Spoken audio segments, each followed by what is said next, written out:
téléspectateurs, que Dieu, notre Père miséricordieux, nous bénisse et nous garde dans la paix véritable. Le 6 mars 2025, les 7 diocèses du Sénégal ont célébré les JMJ, Journée mondiale de la jeunesse catholique. Ils l'ont célébré dans la joie, l'allégresse et surtout dans l'espérance agissante.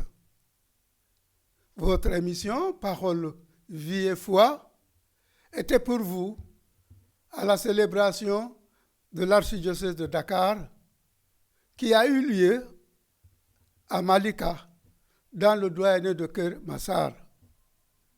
Nous allons vous faire suivre des temps forts de cette célébration, présidée par son Excellence, Monseigneur Benjamin Ndiaye, qui sans doute célébrait ces dernières journées mondiales comme archevêque de Dakar. Ce jour-là, les jeunes et les moins jeunes l'ont félicité et lui ont donné l'engagement de poursuivre ce qu'il a pu construire avec eux. Suivons.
Au nom du Père et du Fils et du Saint-Esprit.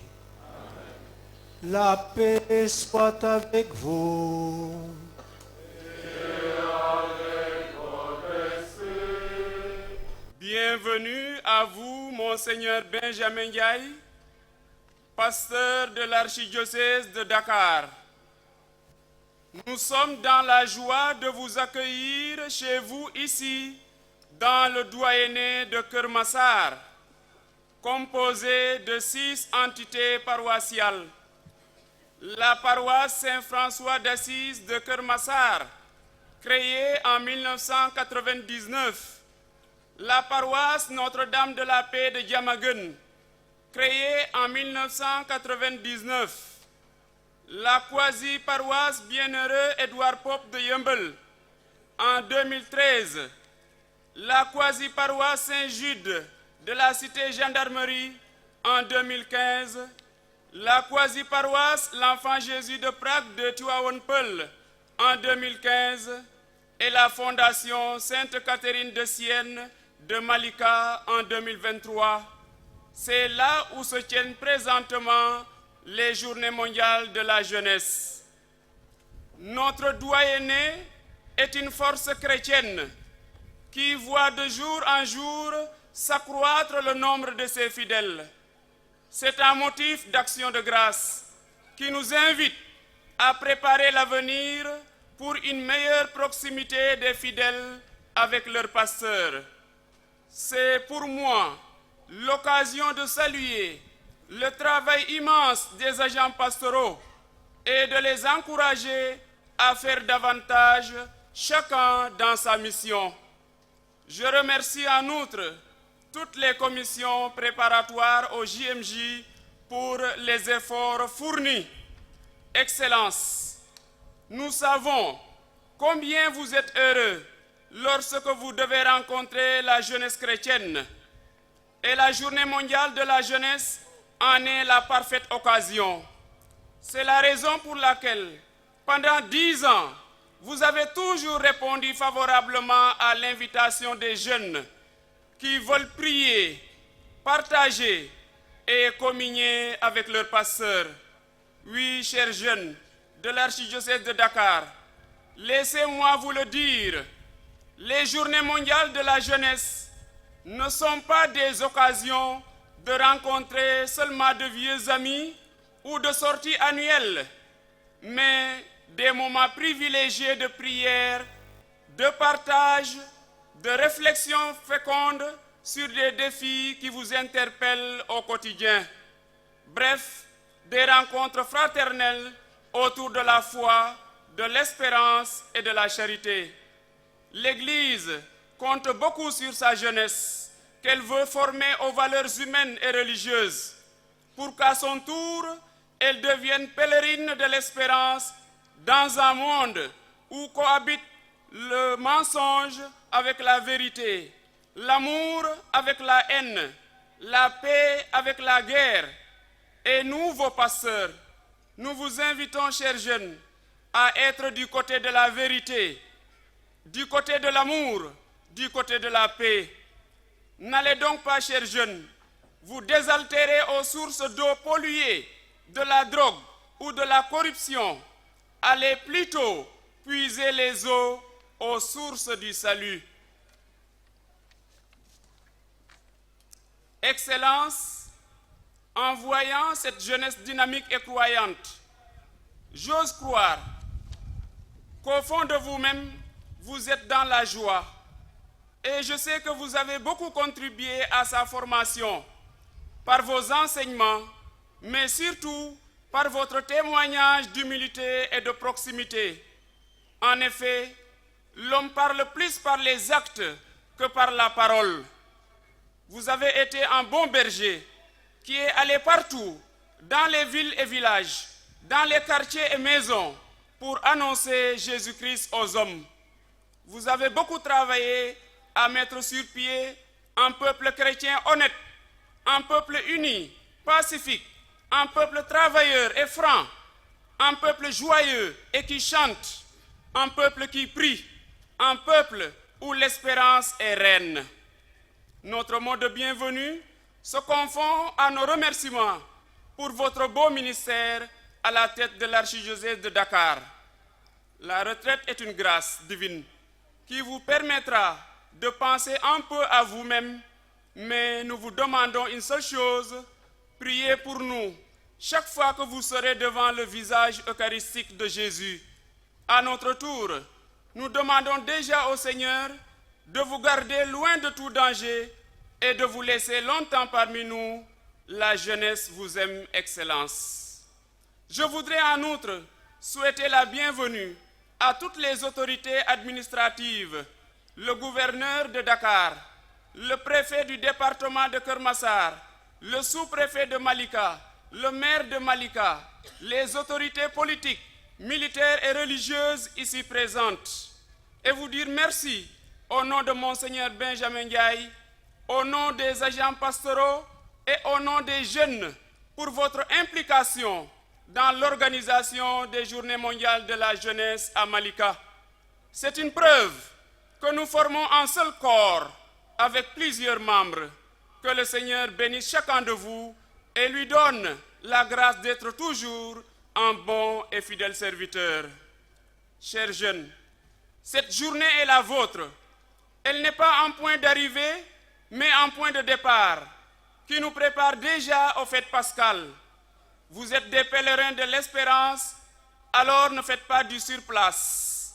Marchez plutôt sur les routes du monde, la main dans la main, comme des frères, pour annoncer le Christ, notre grand frère. C'est en son nom que nous sommes rassemblés ce matin. Puisse cette Eucharistie que nous célébrons faire de nous de véritables témoins de l'espérance dans notre cher pays, le Sénégal, qui vient juste de célébrer la fête de l'indépendance. Excellence, la jeunesse catholique de Dakar vous souhaite encore la bienvenue et bonne célébration à tous. Maître du temps et de l'histoire, tu n'abandonnes jamais ton peuple. De ta providence et de ton amour miséricordieux, nous recevons grâce sur grâce. Béni sois-tu éternellement. Regarde-nous, t'en prions, tous les jeunes qui en toi cherchent refuge, lumière et force. Enseigne-nous dans la vérité et la droiture à marcher sur tes voies comme des pèlerins de l'espérance, dynamiques et joyeux. Apprends-nous à être de courageux disciples du Christ pour être les prophètes et les missionnaires de notre temps. Sûr que nous mettons en toi notre confiance, que ta présence infaillible nous soutienne et nous rende capables de rester fidèles à ta volonté.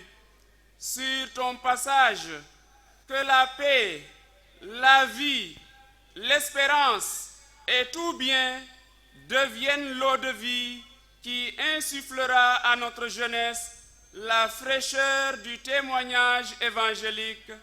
Amen. Saint Jean-Paul II. Saint Jean-Paul II. Saint Jean-Paul II. À célébrer le mystère de l'Eucharistie en reconnaissant que nous avons péché. Au nom du Père et du Fils et du Saint-Esprit.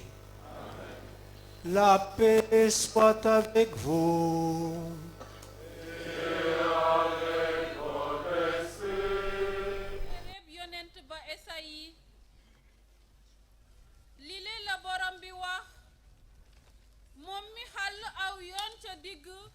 géej gi ak aw ñàll ci digub ndox mi di wal ak doole moom mi jógloo ay gawar ay fas ak ay karos ay soldaar ak ay xarekat yu bare kàttan waaye ñu nga mujjee daanu ba dootuñu jógaat fay nañu jeex nañu ni ab sondeel bu lakk ba jeex borom bi nee na bu leen fàttaliku waat la xewoon bu njëkk ba bu leen delluwaat di xalaat lu woy maa ngi nii di sàkk àddina su bees feeñ na xaat ndax gisoo leen ko waaw dinaa xàll aw yoon ca Manding ma dinaa awloo ay dex ca suuf yu wow ya rabi àll yi till yi ak banjooli yi sax dinañu ma màggal ndege li ma walangaan loo ndox yi ca Manding ma ak ay dex ca bërëb yu wow ya ndax suma mbootaay gi ma tànn mën a naan ba màndi mbootaay googu ma sàkkal suma bopp te yar ko dina dellu màggal suma tur baatum borom bi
de communier aux souffrances de sa passion en reproduisant en moi sa mort, dans l'espoir de parvenir, moi aussi, à ressusciter d'entre les morts.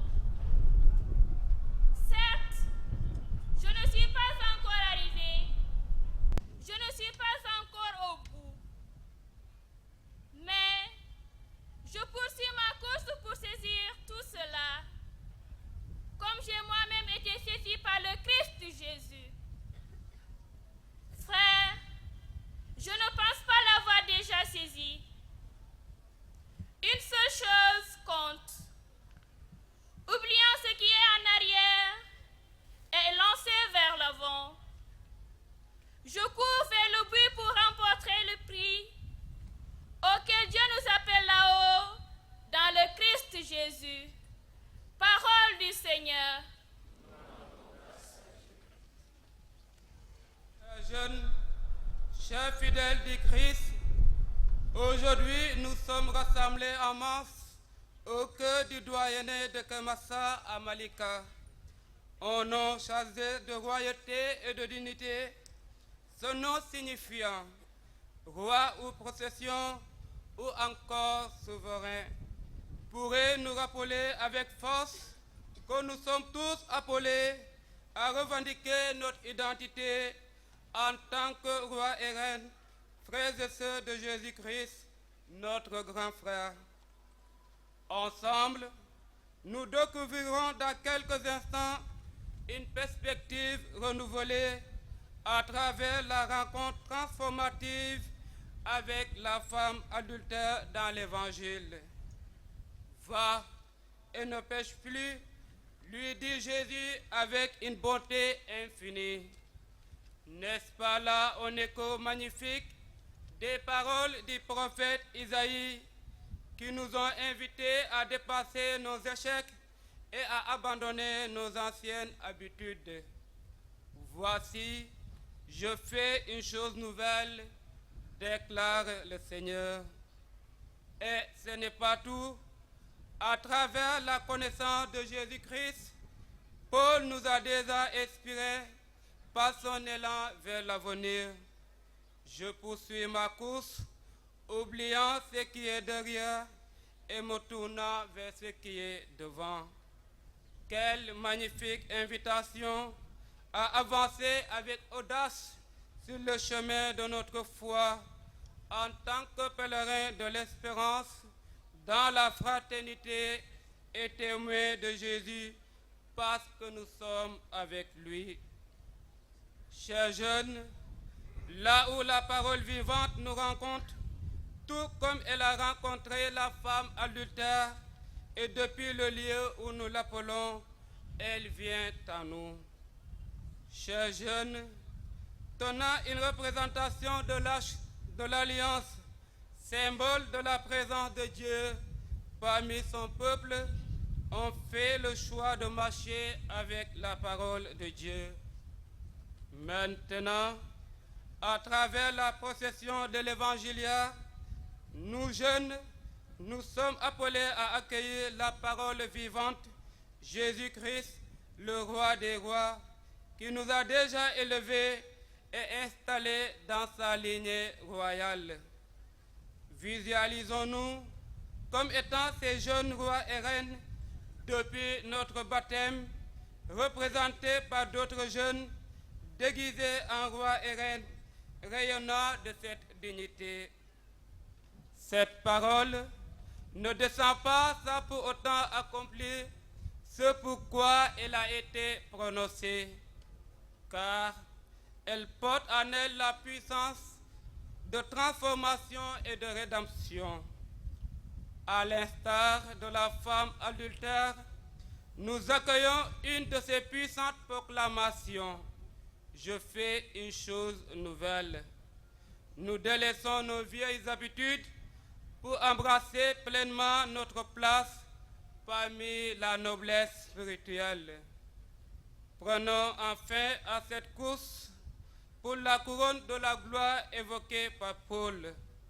Imaginons-nous tels des rois et des reines Avançons avec détermination. Marquons le pas d'abord avant de courir avec énergie. L'évangile en main, le cœur battant au rythme des promesses indéfectibles, socle de notre espérance en Jésus, le roi des rois. Frères et sœurs, levons-nous et au son de la trompette qui prévient, accueillons notre Seigneur.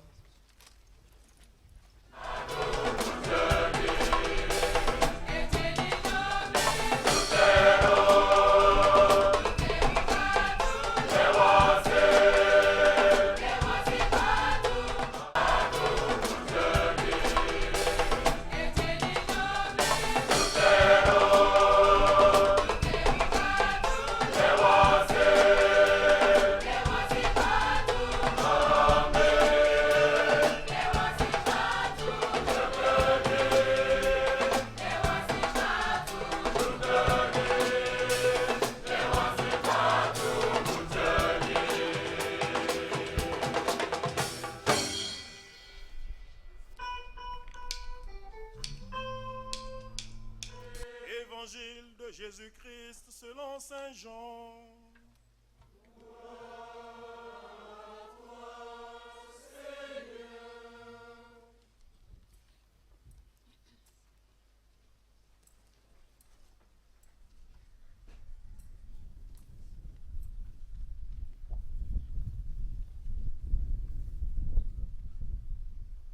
En ce temps-là, Jésus s'en alla au mont des Oliviers.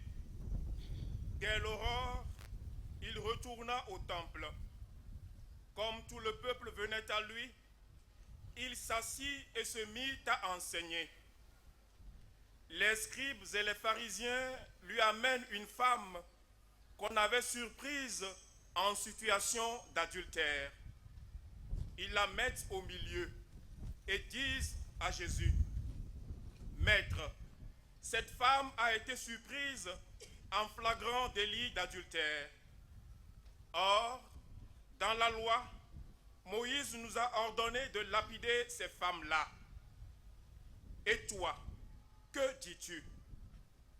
Il parlait ainsi pour le mettre à l'épreuve, afin de pouvoir l'accuser. Mais Jésus s'était baissé et, du doigt, il écrivait sur la terre. Comme on persistait à l'interroger, il se redressa et leur dit: Celui d'entre vous qui est sans péché, qu'il soit le premier à lui jeter une pierre. Il se baissa de nouveau et il écrivait sur la terre. Eux, après avoir entendu cela, s'en allaient un par un, en commençant par les plus âgés. Jésus resta seul avec la femme, toujours là au milieu. Il se redressa et lui demanda: Femme, où sont-ils donc? Personne ne t'a condamné? Elle répondit: Personne, Seigneur. Et Jésus lui dit: Moi non plus, je ne te condamne pas. Va, et désormais, ne pêche plus.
jusqu'à l'autel de Dieu la joie de ma jeunesse.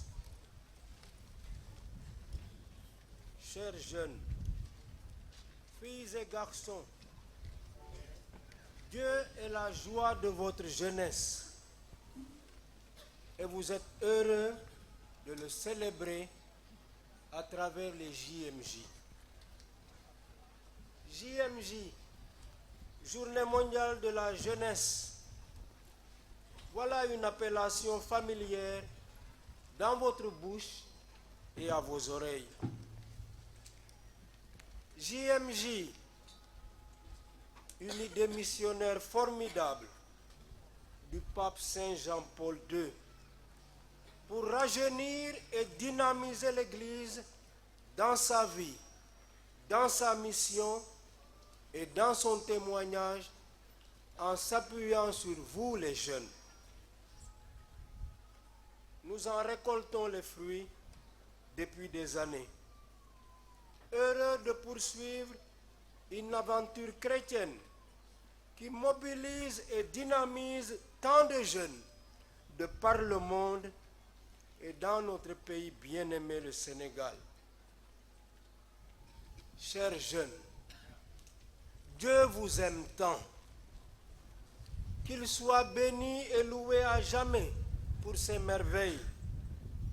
Qu'il vous comble de ses bénédictions. Qu'il vous ouvre un avenir radieux en toute responsabilité et générosité. Le 25-26 novembre 2023, nous avons vécu d'inoubliables JMJ diocésaines à la paroisse Christ de l'Univers de Diouroup en la fête du même Christ roi, fête qui clôture l'année liturgique. Oui, je salue les gens de Diouroup et les gens du Sine. Merci à vous.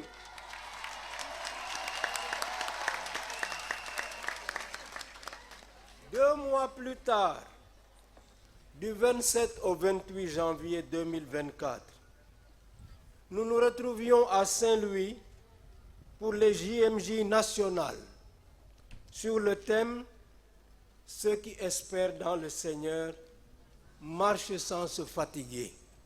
Est-ce que vous êtes fatigués? Non.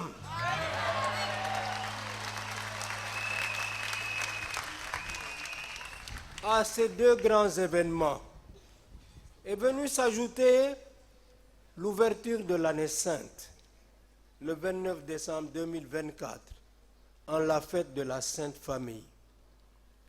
Année sainte et année jubilaire, décrétée par le pape François, avec pour thème « Pèlerin de l'espérance », dans la synodalité, c'est-à-dire dans le fait de marcher ensemble derrière le Christ vers le même but. Chers jeunes, le rapprochement de ces différents rassemblements autour de la vertu de l'espérance n'est-il pas le signe concret de l'affection et de l'attention que l'Église accorde à notre jeunesse comme espoir d'un monde meilleur, espoir enraciné en Dieu? Hier à Diouroup, puis à Saint-Louis, aujourd'hui à Malika, dans le doyenné de Keur Massar. Que de moments favorables offerts par le Seigneur pour nous faire bénéficier de ses grâces. Bien-aimés du Seigneur, chers jeunes, vous êtes appelés à vivre et à agir en témoin de l'espérance chrétienne. Vous savez bien que c'est Jésus qui donne sens à votre vie. C'est lui qui vous oriente, c'est lui qui vous accompagne, c'est lui qui vous soutient dans vos existences pour vous en donner la signification. À qui irions-nous, Seigneur? Avait répondu l'apôtre Pierre à Jésus avant d'ajouter: tu as les paroles de la vie éternelle. Alors, suivons le Christ fidèlement, sans faiblir. Il est la voie, la vérité et la vie. Aujourd'hui, en pèlerin d'espérance, vous répondez à son appel en vous souvenant de ces paroles de l'apôtre Paul dans sa lettre aux chrétiens de Rome. L'espérance ne déçoit pas parce que l'amour de Dieu a été répandu dans nos cœurs par l'Esprit Saint qui nous a été donné. Que notre rassemblement en cette année sainte, où nous jubilons pour l'avènement de la grâce du salut en Jésus-Christ, que Dieu soit béni, Dieu le Père, Dieu le Fils, Dieu l'Esprit Saint, Trinité sainte, fondement de notre Église famille de Dieu. Bien-aimés jeunes du Seigneur Jésus-Christ, marqués du sceau de votre baptême, vous êtes engagés à divers titres dans les amicales de jeunes, les groupes du renouveau charismatique, les chorales, les mouvements d'action catholique et autres regroupements où vous évoluez au nom de votre identité de jeunes chrétiens. Puisque vous êtes investis d'une mission de témoignage, ne limitez pas vos activités à l'Église seulement. Soyez plus enracinés dans la société sénégalaise pour la transformer positivement par des gestes et des actions qui promeuvent le développement intégral. Les mouvements d'action catholique nous apprennent à voir, à juger et à agir. Que notre observation de la société sénégalaise nous inspire un discernement lucide et judicieux pour agir concrètement. Que l'Église ne soit pas un refuge, mais plutôt le point de départ pour la mission dans le monde. Que nos dévotions et nos prières nous rendent plus forts et plus déterminés pour un engagement social, politique, économique, culturel, intellectuel qui honore notre identité chrétienne et traduise notre enracinement dans la cité. Et que la parole de Dieu que nous avons écoutée ensemble nous instruise et nous motive pour une vie chrétienne exemplaire et édifiante. Voici, dit Dieu dans la première lecture, tirée du livre d'Isaïe, que je fais une chose nouvelle. Oui, je vais faire passer mon chemin dans le désert. Je vais y faire passer des fleuves dans les lieux arides pour désaltérer mon peuple, celui que j'ai choisi. Ce message encourageant qui annonce le retour des exilés de Babylone à Jérusalem compare leur libération à l'arrivée bienfaisante de la pluie dans le désert. Dieu se révèle comme le Seigneur de la vie, capable de retourner les situations les plus difficiles pour susciter et promouvoir la vie. Alors, chers jeunes, retenons cet enseignement. Le Seigneur est promoteur de nos vies. Il veut notre bien, il veut notre réussite, il veut notre épanouissement. Laissons-nous façonner par lui pour bien répondre à ce qu'il attend de nous. Que sa parole nous habite, qu'elle nous éclaire, qu'elle nous enseigne, qu'elle nous motive sans aucun découragement pour mettre en pratique les enseignements reçus. Comme nous l'a rappelé la première lecture, tirée du livre du prophète Isaïe, Dieu n'a-t-il pas fait autrefois un chemin dans la mer, un sentier dans les eaux puissantes, pour délivrer son peuple de l'esclavage. C'était au temps de l'Exode avec Moïse. N'avons-nous pas ainsi la garantie qu'il agit encore aujourd'hui, ce même Dieu? Rappelons-nous d'ailleurs la finale de la première lecture. Ce peuple que je me suis façonné redira ma louange. N'est-ce pas l'engagement de Dieu qui nous garantit des raisons pour le louer encore en raison de ses bienfaits? En avant donc pour la confiance en Dieu. Avec vous tous, j'implore aujourd'hui sa providence bienfaisante et je lui confie spécialement votre avenir. Que le Seigneur vous ouvre, avec vos efforts soutenus, des perspectives et des opportunités pour vous épanouir dans l'Église et dans la société. Quelle merveille le Seigneur fit pour nous! Nous étions en grande fête, s'exclame le psalmiste comme nous l'avons entendu pour soutenir notre méditation et notre action de grâce. Oui, il est beau, il est bon de célébrer les merveilles du Seigneur qui se souvient de son peuple pour le libérer. Quand le Seigneur ramena les captifs à Sion, chantaient autrefois les exilés de retour au pays, nous étions comme en rêve. Chers jeunes, vous êtes pleins de rêves et vous avez des ambitions légitimes pour réussir votre vie. Que la célébration de ce JMJ soit un moment favorable pour obtenir du Seigneur d'abondantes grâces qui vous façonnent, des grâces qui soutiennent vos efforts, des grâces qui consolident votre détermination devant les difficultés de la vie. On s'en va en pleurant, dit le psaume.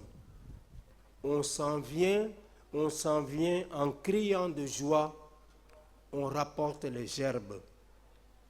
Puissiez-vous, avec la grâce du Seigneur, récolter abondamment le fruit de vos efforts, de votre persévérance et de votre endurance.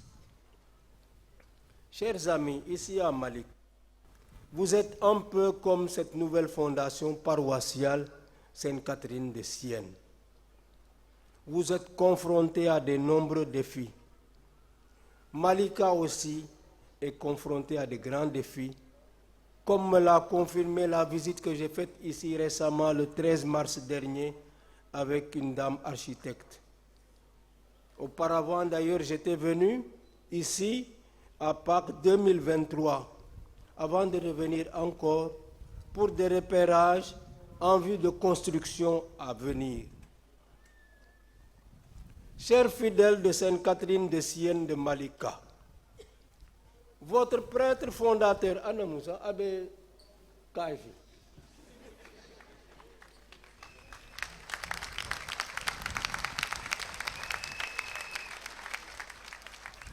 Abbé Jean-Baptiste Senghor et son coopérateur, Abbé Vivien Nadjak, Anamou,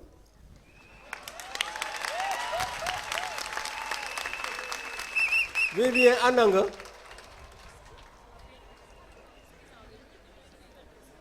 ce sont des prêtres SDF, sans domicile fixe. Et c'est mon souci. Comment faire pour que vos prêtres habitent avec vous ici? Nous avons visité les lieux. Nous avons besoin de moyens. Et puis votre église nécessite d'être mise aux normes, hein, parce que vous avez débordé sur le terrain. Les défis ne manquent pas, sans compter les équipements. Alors avec vous, je voudrais prier Sainte Catherine de Sienne. Sainte Catherine de Sienne était ce qu'on appelait une tertiaire dominicaine. C'était une sympathisante de l'ordre des Dominicains. Et à son époque, le pape avait été exilé à Avignon. Et sa prière était de faire en sorte que le pape revienne à Rome. Et sa prière était la suivante. Ô Dieu éternel, reçois le sacrifice de ma vie en faveur du corps mystique de la Sainte Église. Je n'ai rien d'autre à donner que ce que tu m'as donné. Je prie Sainte Catherine de vous obtenir beaucoup de grâce et beaucoup de moyens pour la fondation de cette paroisse. Merci beaucoup.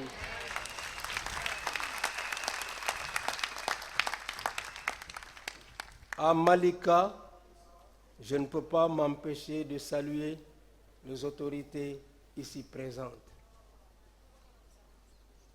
Monsieur le maire, nous nous sommes rencontrés récemment, nous nous retrouvons ici aujourd'hui. Je salue aussi monsieur le maire de Yembel, monsieur le sous-préfet, les forces de sécurité et de défense, les autorités religieuses musulmanes, les habitants de Malika. Merci pour votre accueil. Je voudrais que ces jeunes vous applaudissent pour vous dire leur contentement aujourd'hui.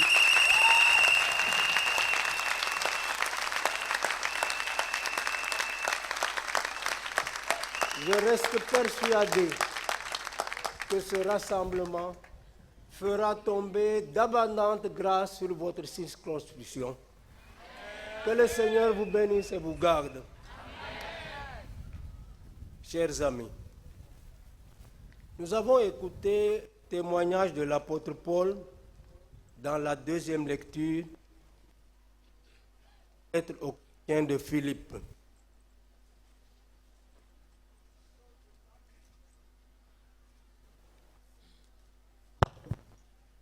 Puis Saul de Tarse,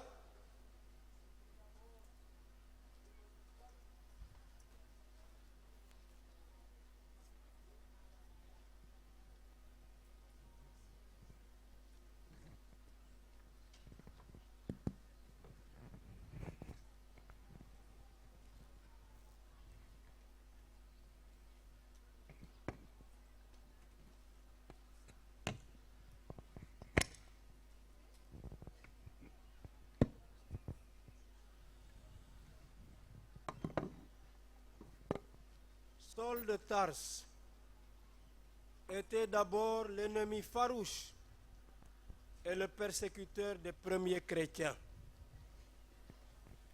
Mais par la grâce de Dieu, il va devenir Paul, l'apôtre des nations. Quand le Seigneur ressuscité l'aura maîtrisé sur un certain chemin de Damas, alors qu'il s'en allait à Damas justement pour arrêter des chrétiens et les ramener enchaînés à Jérusalem. Son retournement, fruit de la grâce divine, lui permet alors de nous partager ce témoignage que nous avons entendu dans la deuxième lecture. Il écrit: « À cause du Christ Jésus mon Seigneur, j'ai tout perdu, afin de gagner un seul avantage, le Christ, et en lui d'être reconnu juste de la justice de Dieu qui est fondée dans la foi. Désormais, le seul programme qui vaille pour l'apôtre Paul et qu'il nous partage est le suivant. Il s'agit de connaître le Christ, d'éprouver la puissance de sa résurrection, de communier à ses souffrances en devenant semblable à lui dans sa mort, avec l'espoir de parvenir à la résurrection des morts. C'est là un programme exigeant qui nécessite que nous soyons stimulés et encouragés par la grâce de Dieu pour poursuivre la course et tâcher de saisir le Christ qui nous a saisis en premier. Bien-aimés fidèles du Christ, nous avons été saisis par le Christ et nous avons répondu à son appel en venant ici à Malika, terre missionnaire en friche, où il y a tant à faire, mais où les fidèles se sentent motivés pour enraciner leur vie chrétienne dans ce terroir. Comme le souligne l'apôtre Paul, désormais une seule chose compte, oubliant ce qui est en arrière et lancés vers l'avant, courons vers le but en vue du prix auquel Dieu nous appelle là-haut dans le Christ Jésus. Que nos faiblesses et nos péchés ne nous découragent pas.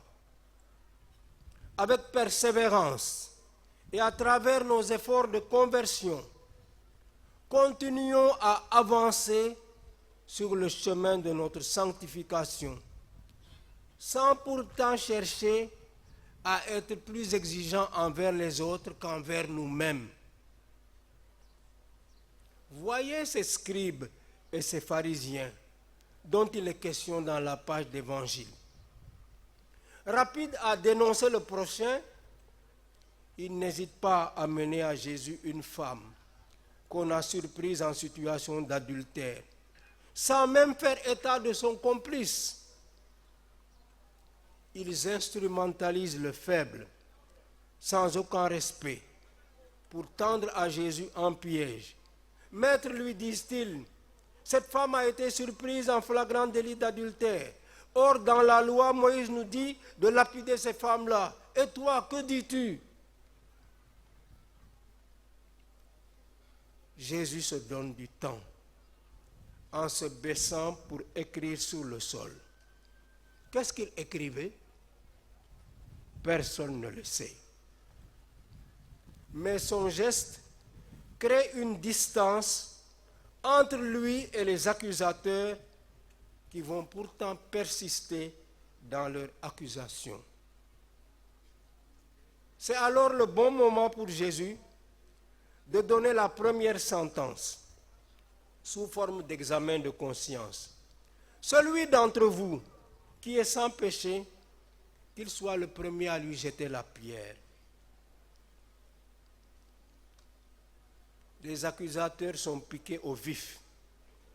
Aussi, après avoir entendu cela, ils s'en allaient un par un, en commençant par les plus âgés. Leur réaction est un aveu honteux de leur propre culpabilité. La deuxième sentence est empreinte de miséricorde. Jésus s'adresse à cette femme comme à une personne. Il ne la traite pas comme un objet qu'on peut malmener au gré d'une morale partisane et hypocrite. Femme, lui dit-il, où sont-ils donc? Personne ne t'a condamné? Elle peut enfin parler librement et en toute vérité. Personne, Seigneur, répond-elle simplement. Elle ne nie pas les faits. Elle est tellement vraie dans sa réponse que saint Augustin écrira plus tard, ils sont restés deux, la misère et la miséricorde. La misère de cette femme en présence de la miséricorde de Jésus. N'est-ce pas Jésus le miséricordieux qui lui dit alors, moi non plus, je ne te condamne pas. Va et désormais ne pêche plus. Je ne te condamne pas. Et si nous faisions silence quelque temps pour accueillir cette parole de Jésus au plus profond de nous-mêmes, je ne te condamne pas.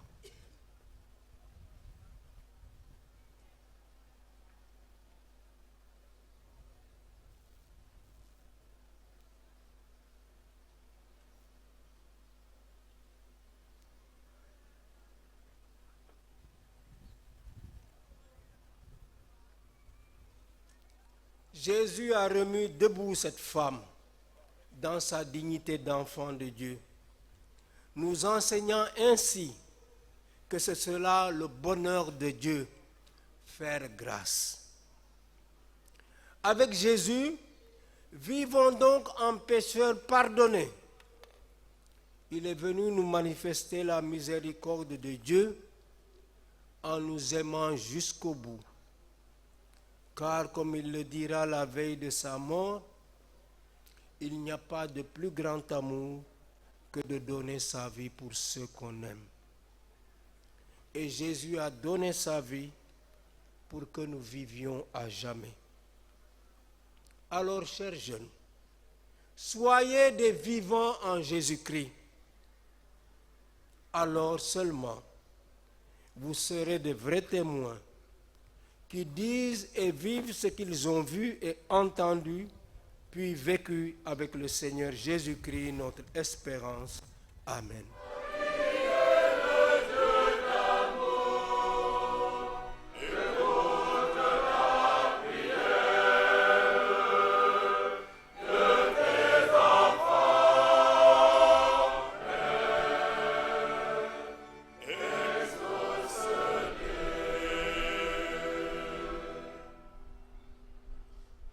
Pour l'église yàlla sunu baay ñu ngi lay dénk jàng bu sell bile law si àdduna si sépp ci xolub kooru atub baxental bile na xiir nitu jamono jile ñu teg seen yaakaar ci Kirista bi musalkat bi te def ñu ànd dox ci gannaaw kile di yoon wi dëgg gi ak dund gi ñoo ngi lay dagaan.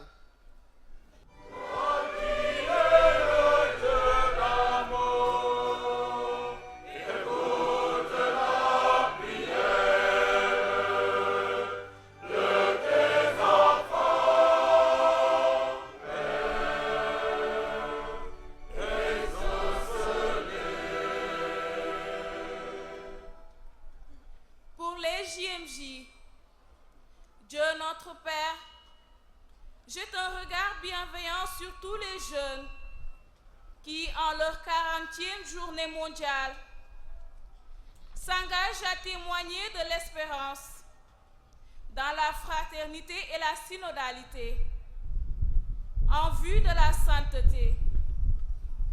Accorde-leur un avenir rayonnant par ta grâce et leurs efforts permanents.